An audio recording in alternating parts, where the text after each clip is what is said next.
What's up, Fred? How are you today? Hey, Doug. Hey, you guys are just coming off what I think 5 and 7 days, and you're going Yeah. into the 5 and 8 days. Has the grind been as bad as it would seem?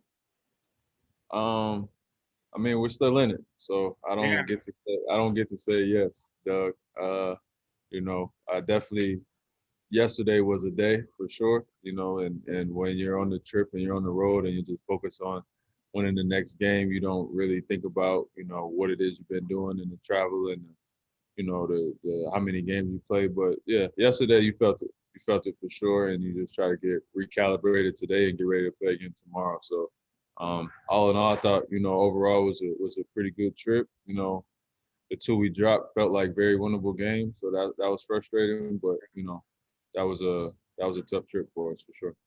there would seem to be basically no practice time in this 3 week period. Are you okay with that? It's a fine line. It's a fine line because we have a very, inexperienced team in some regards. We're not the sharpest team at times this year, so it feels like we need those reps. But at the same time, it's been a grind, and we need to manage the schedule and manage guys' bodies. So it's a fine line, and that's what the coaches get paid for to figure that stuff out. But I think that some here, some there. Nick does a pretty good job of being able to balance all of that stuff. Thanks, Um, thanks a lot. thank you, Freddie, for encouraging me to continue to shoot the ball, man. I appreciate you. Yes. Yes. That's why you're my man. Yes. Thank you, buddy. Yes.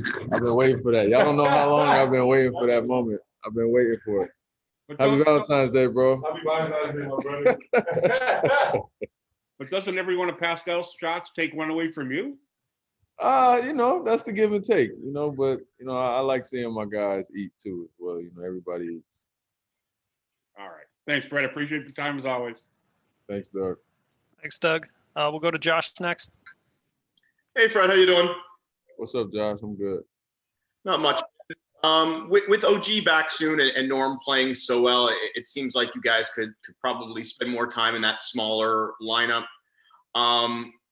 What are the pros and cons of playing small for extended periods of time? What's the benefit, do you think, of being in that unit for an extended period? And what are some of the challenges that you guys face? Yeah, I mean, I think our challenge all year long has been defensive rebounding. It kind of does it. That's what it feels like. I don't know the numbers off the top of my head, but and that doesn't matter who's on the floor. For us, it felt like no matter who's on the floor, we struggle to defensive rebound at times. So that would obviously be one area that comes to mind. But if we want to do it, we can do it. It doesn't really determine the lineup that's going to be out there. Obviously, with that group, that's a lot of weapons and a lot of playmaking and guys that have played together that have that continuity with one another. So yeah, there's pros and cons to every lineup you have, but I would be interested to know what the numbers say about that 5-man group. I don't feel like we played a ton of just with that group this year, but yeah, it's a challenge. Norman's done his job, man. When you come off the bench, it's a job to put pressure on the team, on the organization to decide who's going to play, when, where, and how. And Norman's been balling, but obviously we'll be very happy to have OG back as well. So we'll just have to figure all that out, as time goes on. Yeah, I think it's about 30-something minutes this year. So the sample size is small, but the defensive numbers with that group have been really good. I mean, even going back to the playoffs last year, the defensive numbers were really good. What do you think it is about that smaller group? I guess the switchability. What is it that makes you guys so special defensively in that unit? Yeah, like you said, just being able to switch, being able to be aggressive and fast, and obviously if we clean up the defensive glass, then we could be even more special. But yeah, that's that, and even more than the speed and the quickness and the being able to switch is just the continuity of knowing what the next guy is going to do and the communication and guessing. Like defense is a guessing sometimes, and you got to guess right. And so for guys that you've been playing with for 4, 5, 6 years, it's like you more often than not you should be guessing right. And I think that's what you see a lot when you got groups that's been together for a while. Cool. Thanks, Fred. Enjoy the rest of the day, man. Thank you. You too. We'll go to Blake next. Hey, Fred. First of all, you guys are +8 over 68 minutes the last 2 years with that unit. So there you go. Ooh. There are the numbers. Yeah, great. One more question on that one. You, as a point guard, running a lot of pick and roll, how do those units change that? Obviously, Aaron's a very good screen setter, but there have been some challenges with that starting group. How does the look change if it's OG or Pascal screening for you a lot more instead of Aaron? We'll have to see. To be honest, to answer all you guys' question in one, like if it's been 30 minutes, then we'll have to see, what the next 30 look like. But OG is good enough to do it.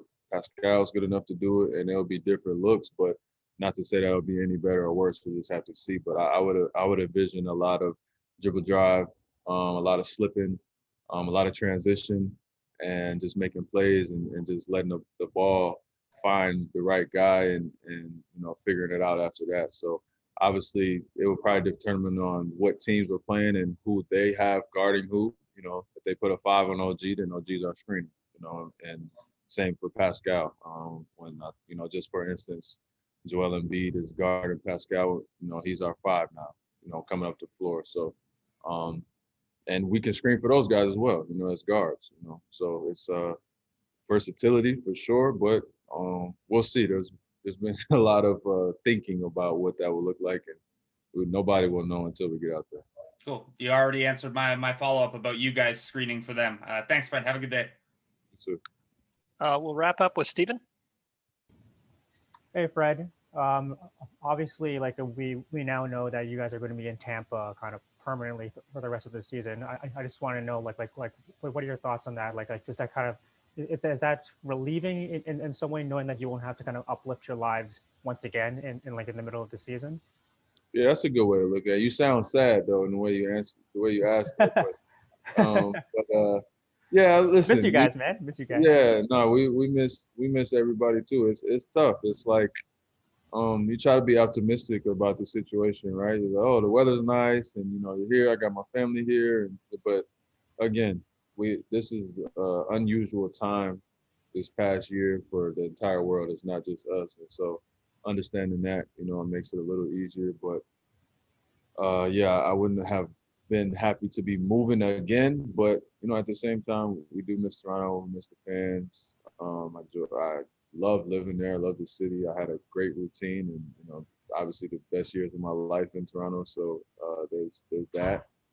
But hopefully we can just finish out this year here and get this COVID thing under control and be back, before you know it. But we would love to be back soon, and obviously we're not going to be there this year, but so we got to make the most of our time here in Tampa, and I think we've been doing that for the most part.